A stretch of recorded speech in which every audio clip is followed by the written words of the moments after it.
प्रबंधन अपनाएं, पर्यावरण बचाएं। यानी कचरा को नष्ट करने का या उसे पुनः उपयोग करने का सही तरीका अपनाना है और अपने पर्यावरण को बचाना है। मुख्यतः कचरा को पुनः उपयोग करने के नष्ट करने का, अलग करने का बहुत प्रकार है, लेकिन हम तीन का यहाँ वर्णन करेंगे। जैसे अजैविक सूखा कूड़ा, घरेलू पर्यटन कटमेट कूड़ा, जैविक गीला कूड़ा। अजैविक सूखा कूड़ा जो कुछ भी सूखा पदार्थ है, यानी कोई प्लास्टिक बोतल कुछ भी है ऐसा, उसको एक अलग डस्टबिन, रेड डस्टबिन में रखेंगे।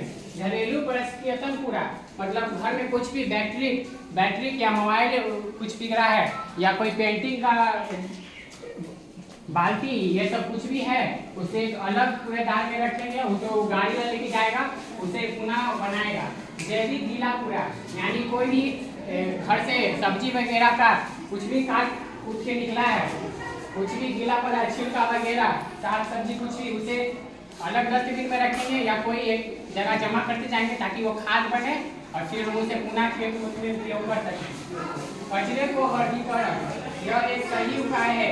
गीले कचरे को खाद बनाएं, सूखे कचरे को अलग करके घरेलू परिष्कृत कचरे को अलग से कचरा उठाने गाड़ी दे सकते। जैसे कि मैंने अभी बताया, गीले कचरे को खाद बना सकते हैं, कचरे को अलग करके घरेलू परिष्कृत कचरे को लें। जैसे घरेलू परिष्कृत जो भी बैटरी है, मोबाइल बिगड़ा हुआ है, पेंटिंग का बाल्टी वगैरह, ये सब कुछ को उसको एक अलग